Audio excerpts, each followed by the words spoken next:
Could this week be the beginning of the end of the war in Ukraine? Donald Trump has promised that he can deliver a deal, and his top diplomatic team will be here in Germany later this week to try to get things started at the Munich Security Conference.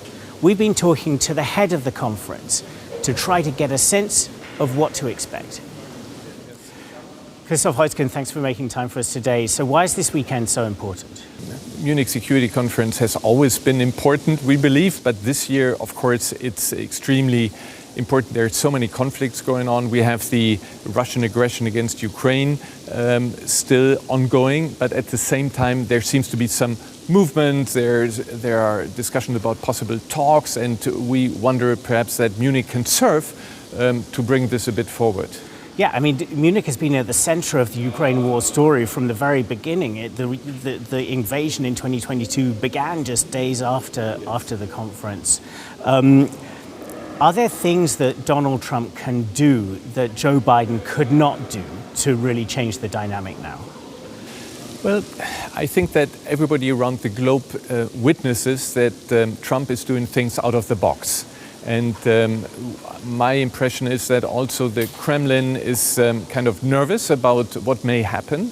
And I think that Trump has the instruments in his hand to perhaps finish the war and end the suffering of the people. And this is an opportunity that cannot be wasted. And therefore, I think we should work with this situation that we have. Everybody's wondering what may happen. And I hope very much that something happens, that this will be successful, and that in Munich we can prepare for it. And what are those instruments you speak of? I mean, the Ukrainians and many are worried that Trump will go soft on Russia. Others say, no, he is prepared to be tougher. I don't know how he thinks. He has said before he wants to resolve it. And I think that for him, it is a challenge. And I think from what he says, I think he wants to really contribute to finish this war. And therefore, he will go all in, I think, to solve this with the instruments that he has. And we'll see. Of course, it has to do with putting pressure on Russia. He has already announced some sanctions. I think that there are possibilities to increase those, to increase the pressure. At the same time, of course, he puts pressure on the Europeans and say, well, if we come to the issue of security guarantees, Europe has to step up to the plate. And there's also, of course, then pressure, discussions with Zelenskyy, with the Ukrainians, what from their perspective could be part of the deal. So the different elements come together in Munich, and I hope we'll make some progress there. Yeah, I mean, with respect to Ukraine, I mean, we know what the Russians want. You haven't invited them to the conference, but we know that they want, for instance, a promise that Ukraine will never join NATO. They want Ukraine to give up huge amounts of territory. How do you get past these demands? Well, this is a question of negotiations. I think Ukraine can and will never give up its territory. This is, according to international law, the Charter of the United Nations. But, of course, there are possibilities how you can maybe temporarily, say we will not have sovereignty over this territory, and then we'll see what comes later. There has to be the question of NATO membership. Is this something where the Ukrainians renounce for a certain period so that they don't become a member of NATO, which, by the way, is something also debated within NATO. But of course, if not, the question is, I mentioned it before, security guarantees. I negotiated with, in support of Angela Merkel, the Minsk Agreement. And the Minsk Agreement opened up the way to a diplomatic way. Russia in the past has agreed to preserve the territorial sovereignty of Ukraine, in particular in the famous Budapest Memorandum, where the Ukrainians, naively believing in what the Russians promised them, gave up their nuclear weapons, and the Russians said, we guarantee your national sovereignty, and they didn't do it. So Ukraine will say, okay, if we don't become member of NATO, if now we should stop, who guarantees us that the Russians, again, as they did in the past, when they feel like it, again invade us, and therefore they will need security guarantees. And this is a question that President Trump will put to us Europeans. Yeah. Also, with respect to NATO, it looks like Vladimir Putin is reviving demands from before the war that NATO should withdraw forces from countries that joined NATO since the end of the Cold War. And we know that Donald Trump is a sort of NATO skeptic. He wants to reduce America's footprint in Europe. Are you worried that he might be inclined to agree to something in that direction? I don't believe that he's a NATO skeptic.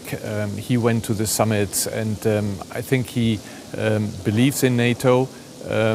What he clearly demands is that Europe steps up to the plate. I mean, we have to admit that even under President Obama in 2014, we have, as Europeans, we as Germans have committed to spend 2% of GDP on defense, and we didn't do it. And so I think it's only right that an American president, whoever it is, ask that there is a fair burden sharing, and therefore this is only legitimate that we are asked also as Germans to do more for defense.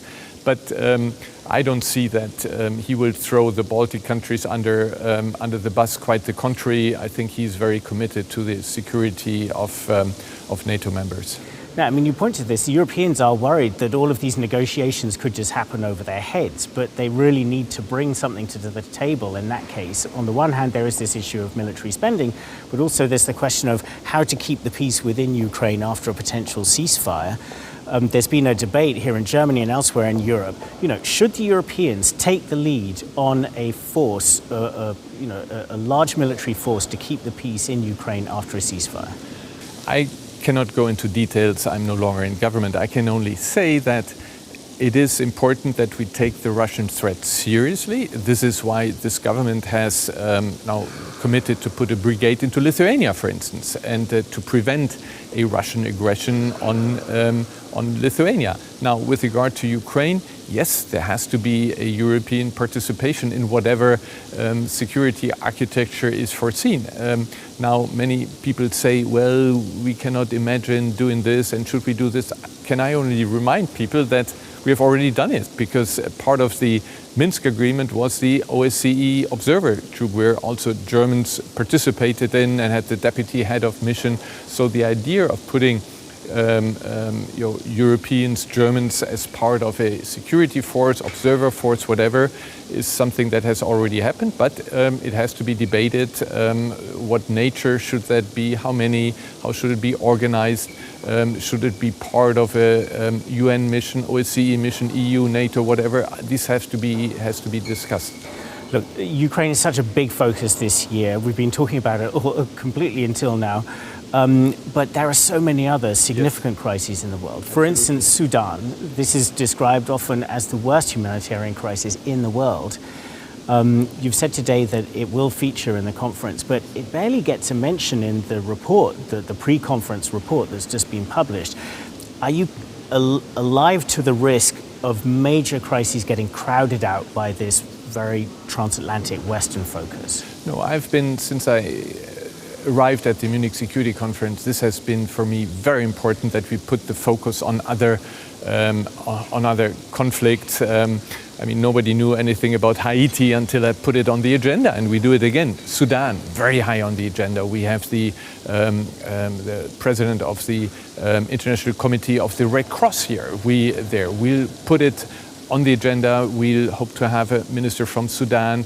We also hope, and we invited, and they agreed to have some of those who are in the back supporting, for instance, the rapid support forces. So we expect, for instance, the Emiratis to be there, because there are some people behind supporting this. So we have to put it. And of course, we have Filippo Grandi here.